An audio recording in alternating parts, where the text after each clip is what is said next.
Hello and welcome back to 12 Rules for Life by Jordan Peterson.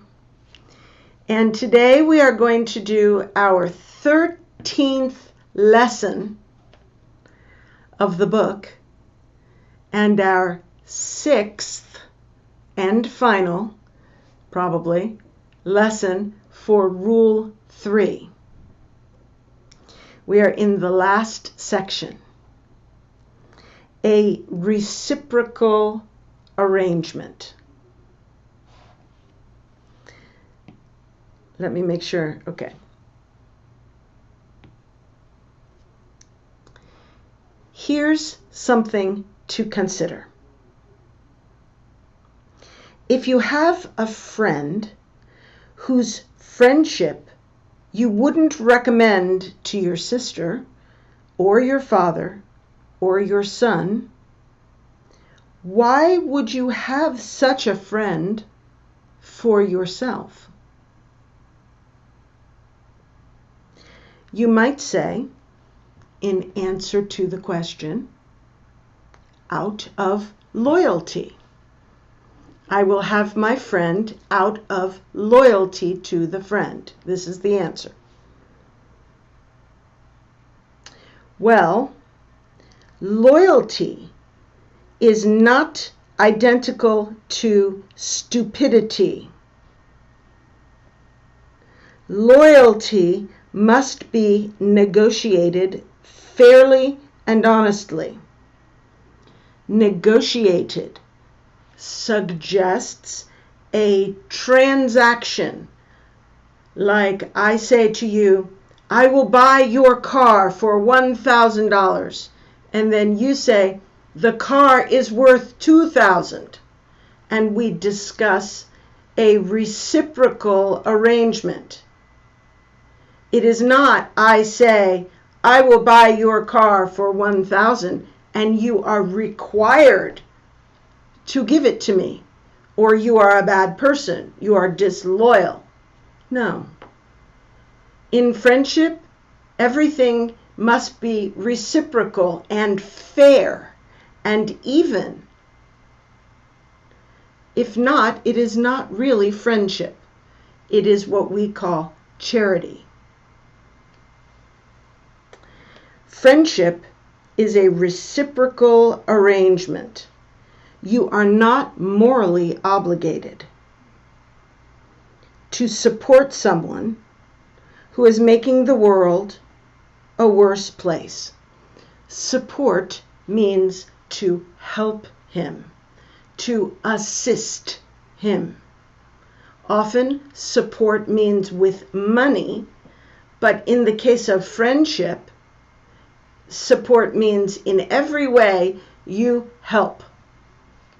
You are not obligated morally to help somebody who is doing something bad. In fact, you are morally obligated not to support someone who is doing something bad. Quite the opposite. So this means that whatever came before is completely wrong, upside down. Supporting someone who is making the world a better place, a worse place, is bad. You should, meaning moral obligation, you should choose people who want things to be better, not worse. If you support someone who is making the world better, then you are making the world better. If you support a friend who is making the world worse, then you are guilty of making the world worse. You are morally obligated not to support a person who is making the world worse. It is a good thing, not a selfish thing, to choose people who are good for you. It is appropriate and praiseworthy to associate with people whose lives would be improved if they saw your life improve. So, you make friends with a person who himself will be happier and better when you are happier and better. This is appropriate and praiseworthy, morally good. If you surround yourself with people who support your upward aim, they will not tolerate your cynicism and destructiveness. They will not tolerate it. They will not be tolerant of you when you are going down. They will insist that you turn around and go up. They will instead of tolerating your cynicism, they will instead encourage you when you do good for yourself and others. And they will punish you carefully when you do not do good for others and yourself. They will punish you carefully. This usage of the word punish is a little bit unusual. Punish to a trained psychologist like Jordan Peterson means to discourage an action, to make a subject not likely to repeat their behavior. In popular language, to punish is a stronger word. In popular language, to punish is something we do to children or to inferiors like slaves. It is a humiliating thing. So the psychological, technical meaning is milder than the popular meaning. So usually we do not use the word punish when we speak of friends. If someone is punishing you, they are abusing you. They are not your friend, in normal speech. However, Jordan Peterson is a trained psychologist. He is using the word technically, and he added the modifier carefully to soften the strength of the word. He means they will not humiliate you or injure you or damage you. Your friend will not do that. Your friend will do something mild that will negatively influence you not to repeat the behavior. This, i.e., punishing you carefully, will help bolster your resolve to do what you should do in the most appropriate and careful manner. Okay, bolster is to put up a physical support, literally, to strengthen. Your resolve is your intention, your motivation to do the right thing.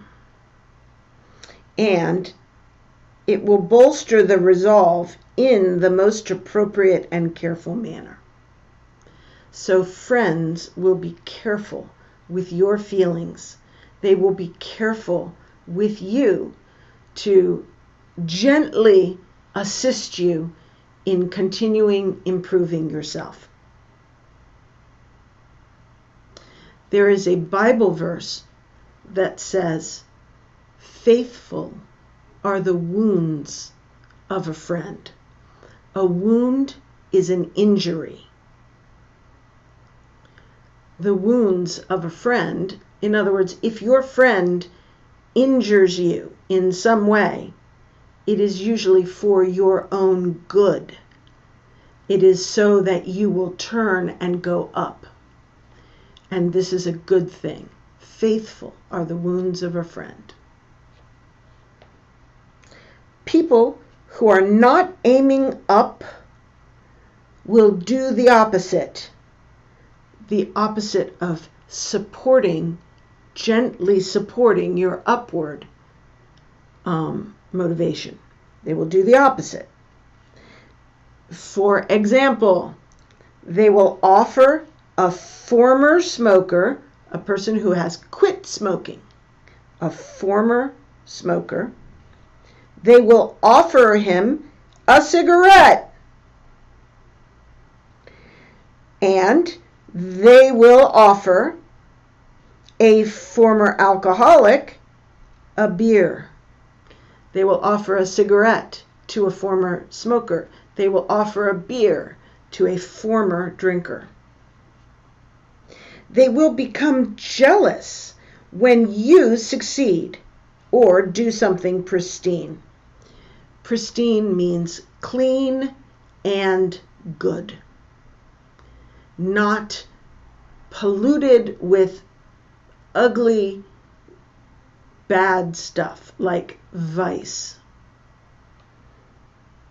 So they will become jealous when you succeed or when you do something pristine.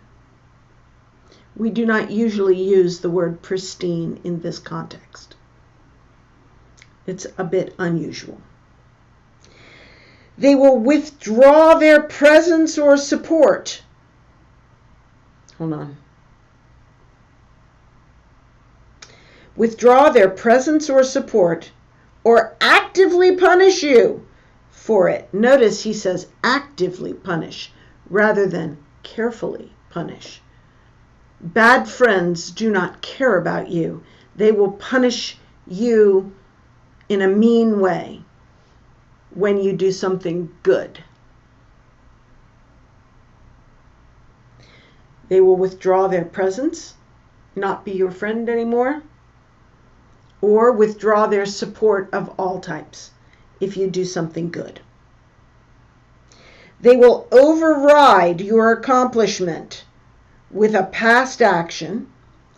Override means to cancel it out, to veto, to make it seem like it's nothing. They will devalue your accomplishment with a past action of their own, real or imaginary of their own. A past action. For example, if you say, I quit smoking, they will say, I quit smoking years ago. It's easy. I quit doing drugs. I quit doing all kinds of stuff. Your accomplishment is nothing. And you will fall again, just like I did. I am smoking again. So they are trying to override your joy and your accomplishment with cynical hopelessness and discouragement.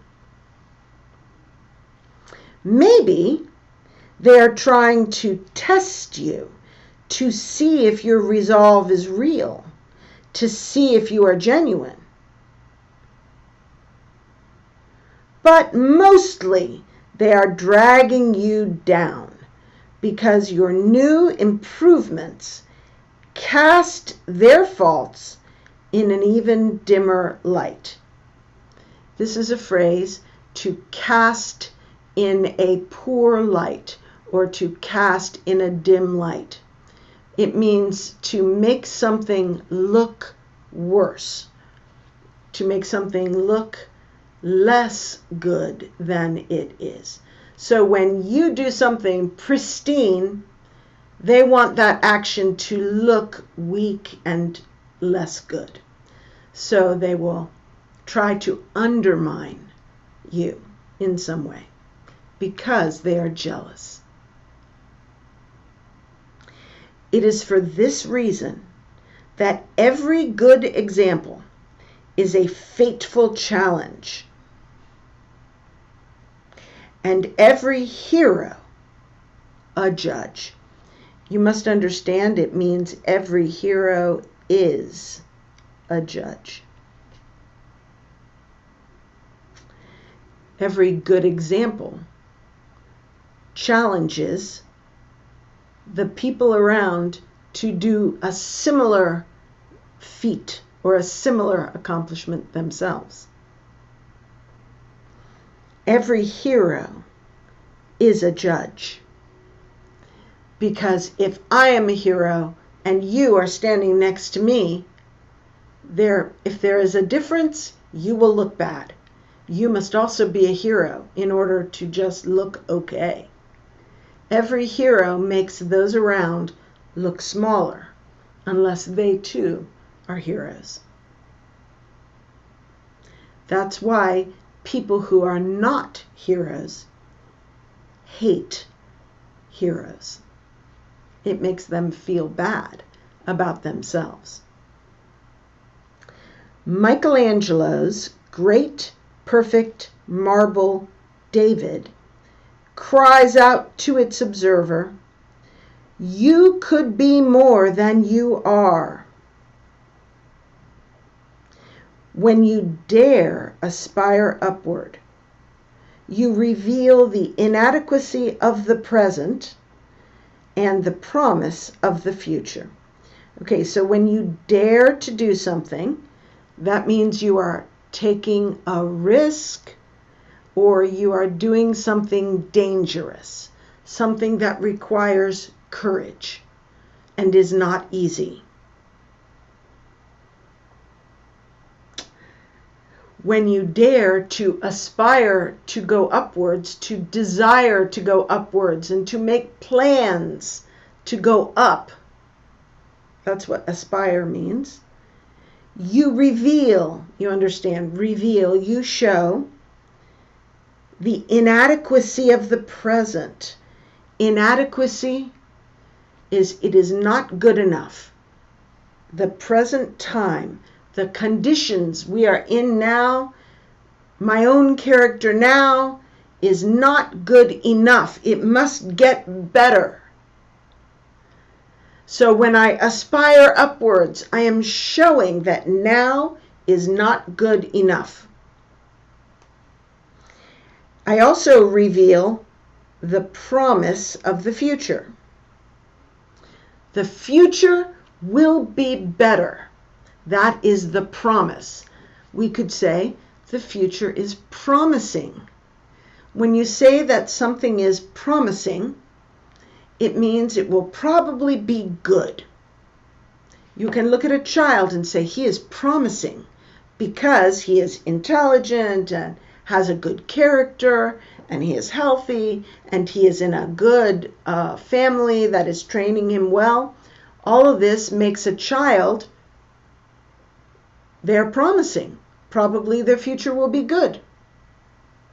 So, when we dare to aspire upward, we are revealing the inadequacy of the present and the promise of the future.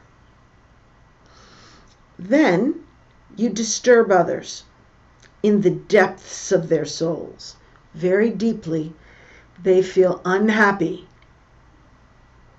where they understand that their cynicism and immobility are unjustifiable.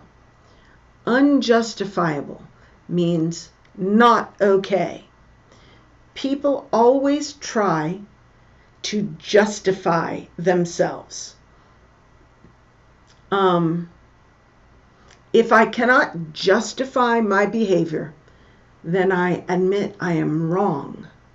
People do not want to say they are wrong. They attempt to justify themselves. But when you dare to aspire upwards, you make people understand in the depths of their souls that their own cynicism and immobility are unjustifiable. Cynicism, as you know, it's the same in Portuguese. Immobility means they are not moving. They are staying the same. They are in a rut. And their immobility, their staying at the bottom, is not justified. They are not a victim. They are at fault. And they know this deep down. And when you set a good example, it disturbs people who have been justifying themselves. You play Abel to their Cain. In the first few chapters of the book of Genesis in the Bible, that's the first book in the Old Testament, we have the story first of Adam and Eve and their first two sons who were named Cain and Abel. And Cain was a farmer, I think, and Abel was a shepherd. And both brothers brought some of the fruit of their labor to sacrifice to God. And God accepted the sacrifice of Abel, but rejected the sacrifice of Cain. It does not tell us why. We must assume there was some problem in Cain's attitude or something. We don't know why. But Cain reacted with anger and jealousy. And God warned him. He said, "You need to do better. If you do better, I will accept your sacrifice." But Cain went away angry and then murdered his brother Abel. He went and killed Abel. This was the first recorded murder in human history. And it was because Abel did something pristine, and Cain, who was not good and therefore was not acceptable to God, became jealous and killed Abel. So, when we play Abel to someone else's Cain, that means we take the role of Abel in an interaction that is similar to the interaction between Cain and Abel with another person today. That's what the construction means. I could say, I am playing Trump to your Bolsonaro, if both of us were like Trump and like Bolsonaro. You can use the construction, I play someone to your someone. And it means that our relationship is similar to these famous people, and we are acting out a similar incident. So, you play Abel to your friend's Cain when you do something pristine, and it causes your friend to become jealous and angry. At such a time, you remind them that they ceased caring, not because of life's horrors, which are undeniable, but because they do not want to lift the world up onto their shoulders where it belongs. So when you do something pristine and you are surrounded by friends who are themselves bad, then you remind them that they don't care about improving, not because they are victims. Hold on. Not because they are victims of life's horrors, as they would like us to believe. As they justify themselves, they say, I am a victim. I was abused. That's why I am at the bottom. No. You remind them that they stopped trying to improve. Not because they are a victim, which is undeniable that life is horrible, but because they do not want to lift the world up onto their shoulders. They do not want to take responsibility for themselves and their lives. To lift something onto your shoulders is a metaphor for taking responsibility, for saying, it is my problem, I will solve it. So they don't want to do that.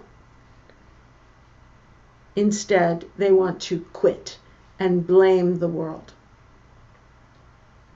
But really, they need to put the world onto their shoulders where it belongs. Where it belongs shows that Jordan Peterson is making a moral statement that responsibility for these people rests on their shoulders, and they don't want to carry it.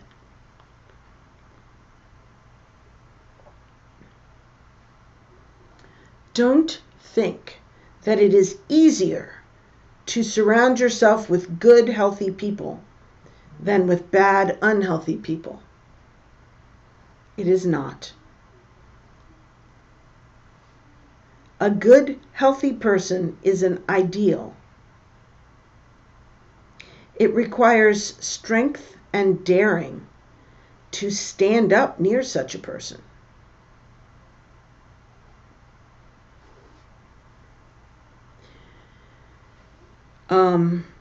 I am at this moment distracted by a thought that is not in Jordan Peterson, but I will share it with you so that I can get it out of my mind and we can look at what Jordan Peterson is saying. He says, don't think it is easier to surround yourself with good, healthy people. It seems to me that it is difficult to find good, healthy people to be friends with.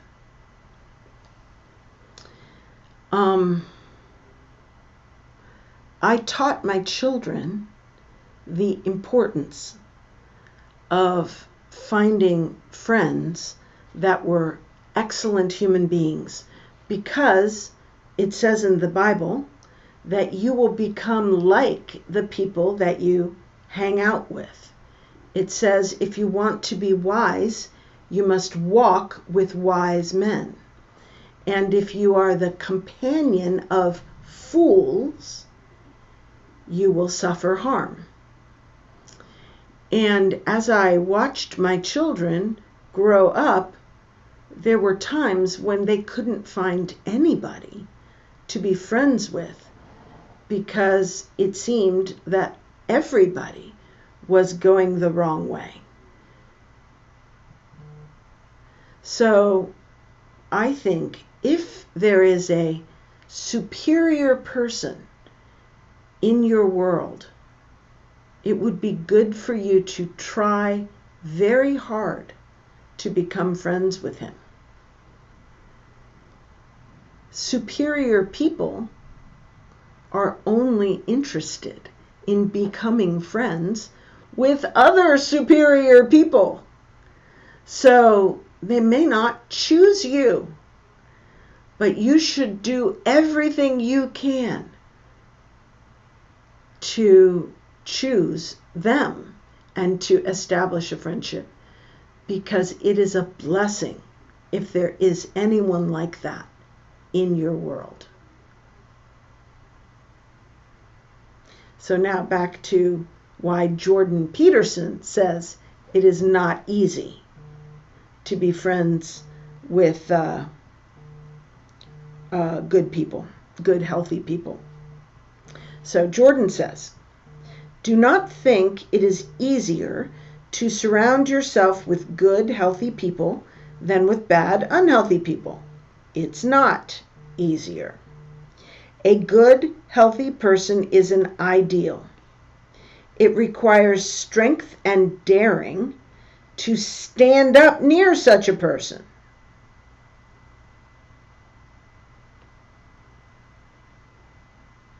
So I guess he's saying you have to be strong and good, and you also have to be bold to even suggest to an excellent person that you would be an appropriate friend. Have some humility. Have some courage. So you must be both humble and brave.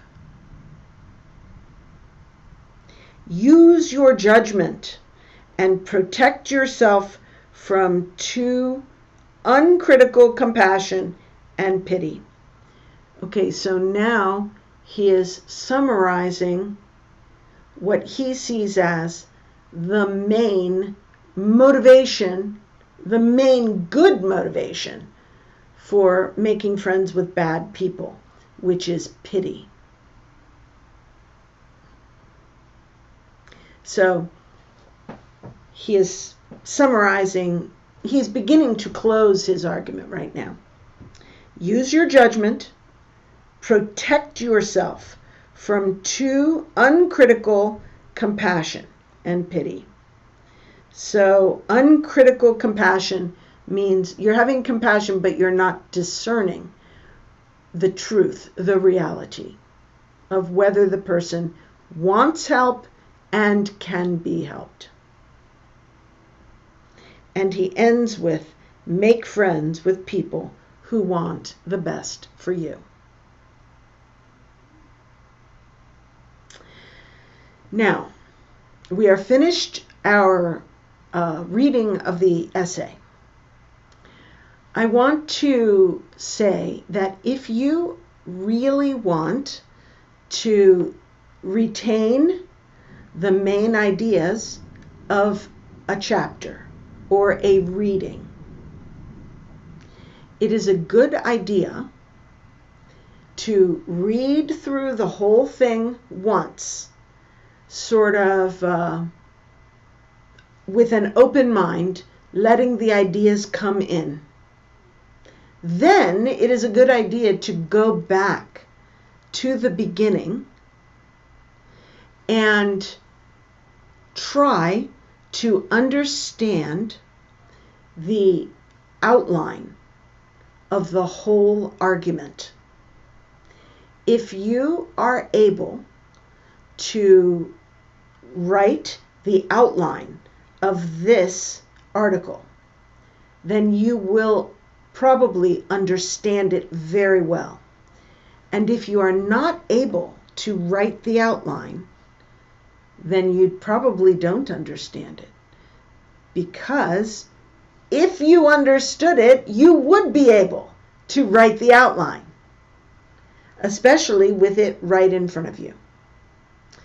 So, an easy way, very straightforward, very easy to do way of beginning the process of understanding the outline is to just go back and reread and write down the various section titles. So I went ahead and did that.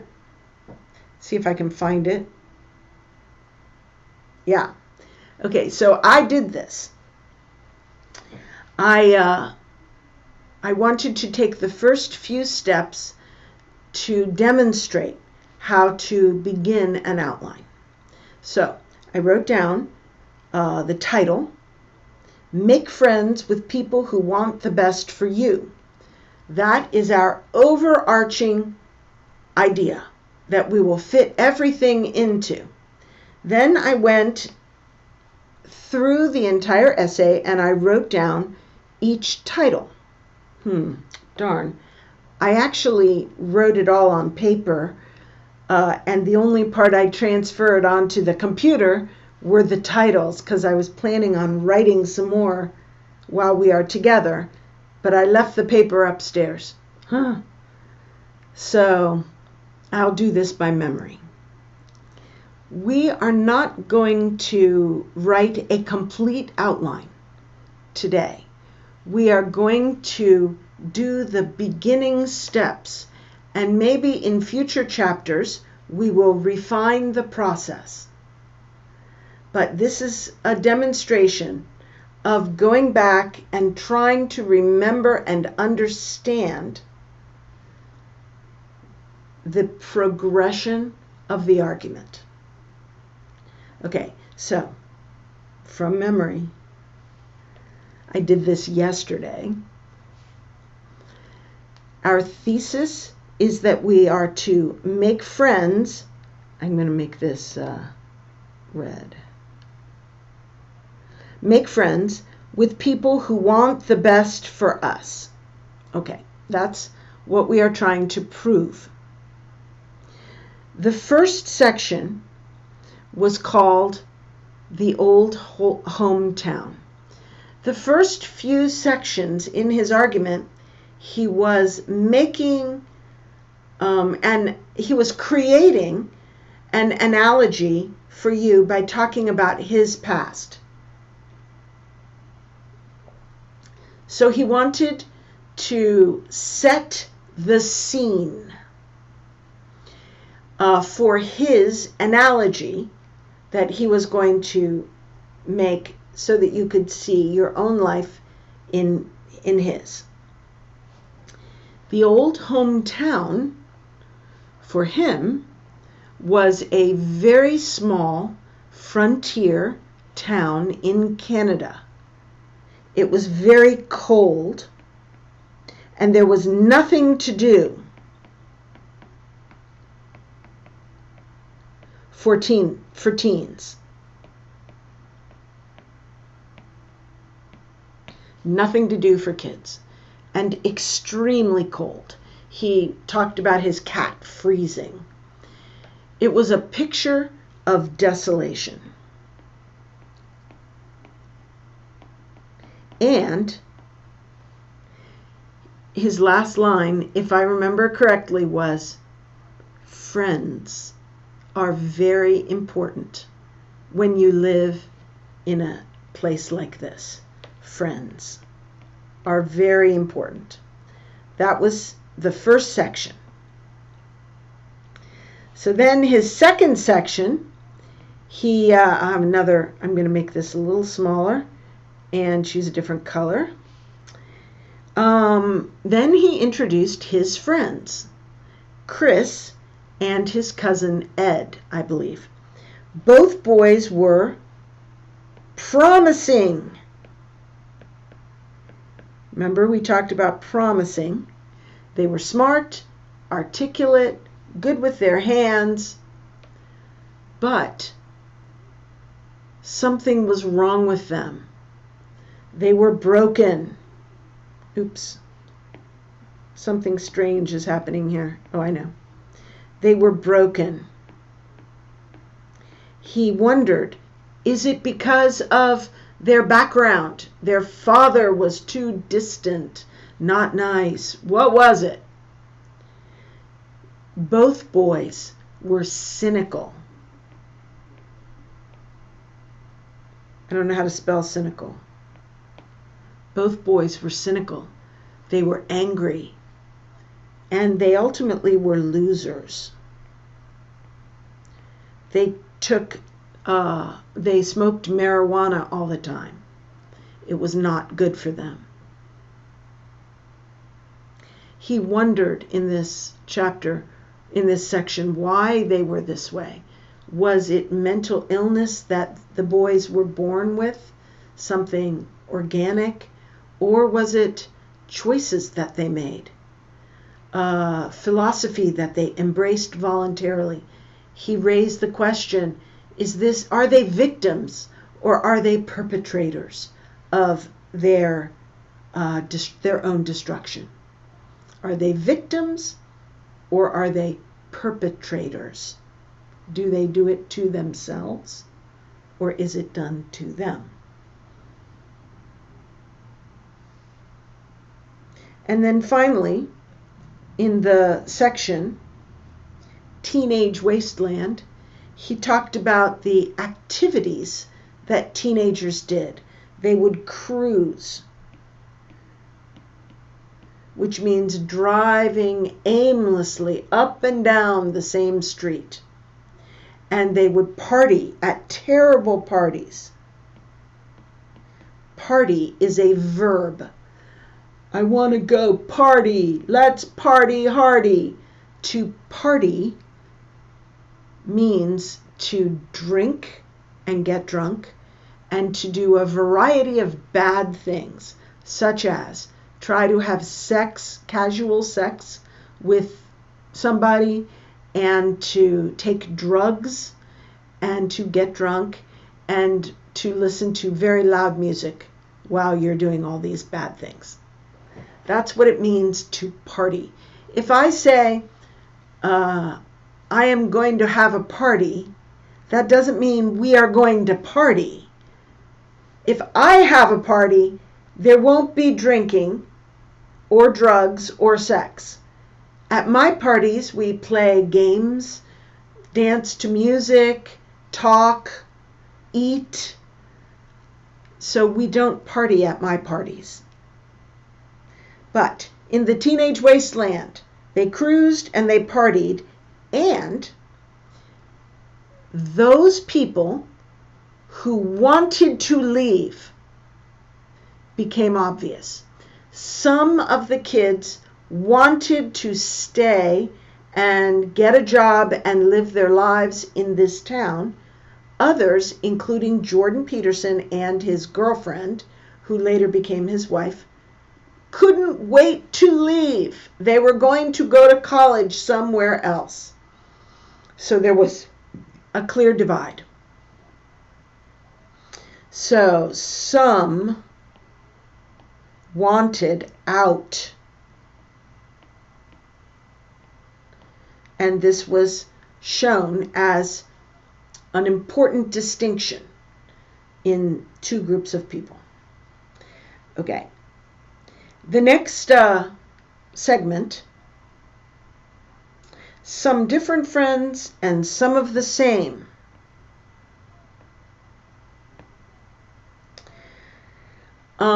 In this one, he talked about how he did leave. He went to college.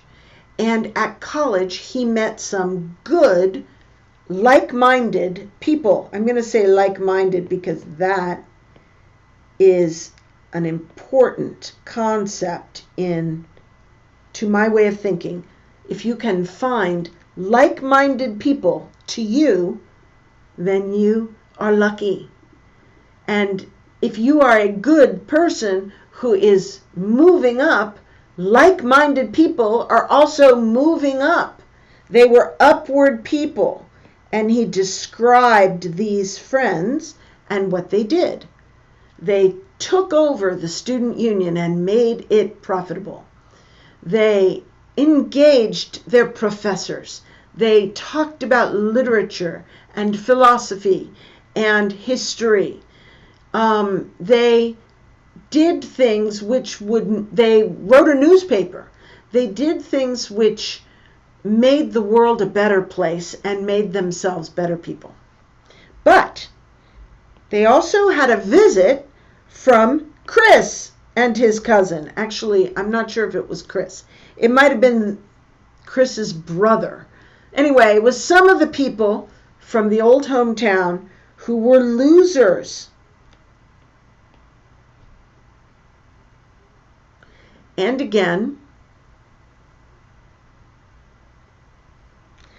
he explored why his old friends, for some reason, were self-destructing. Were they victims, or were they choosing their own path? And then finally, we had a very long section, half of the essay, was under the title Rescuing the Damned. And the whole question discussed in here was, why do we, meaning anybody, why does anyone become friends with losers?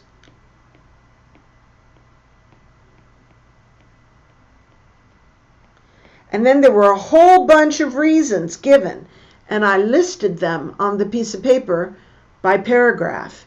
It was things like you're trying to rescue them. But then after that, they talked about some can't be rescued. Most can't be rescued. And then another reason you might want to become friends would be that you want to justify yourself, your own bad behavior, by showing that you're a little better than them. And then I think there might have been a third or a fourth reason. There were several reasons why you might become and maintain a friendship. And then finally, we have what we just did, which was a reciprocal arrangement.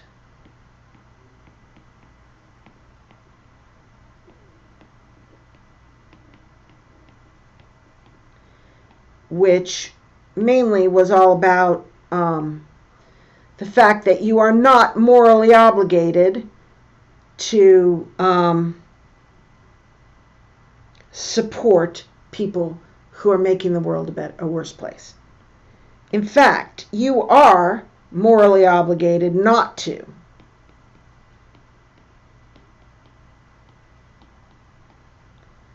Not to support bad people. And if we were doing this more carefully, we would write several points in here. There were several points. So, when we look at this entire essay, in my personal opinion,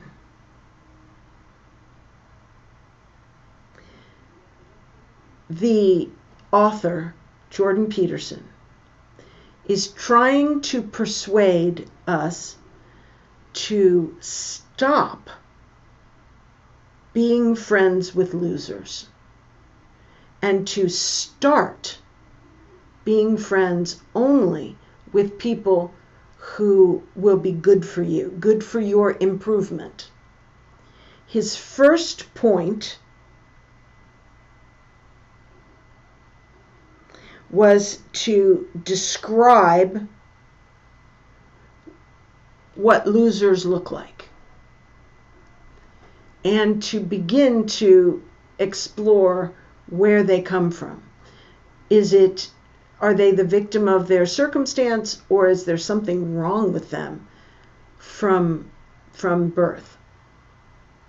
Then his second point was transitioning. This one seems to me to be more of a transition, and he's showing where good people come from here.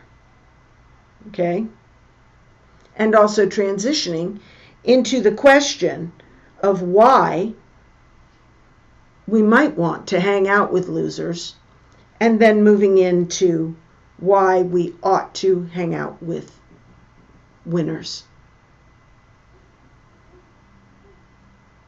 And the final point, in my personal opinion, that comes through very strongly is this one.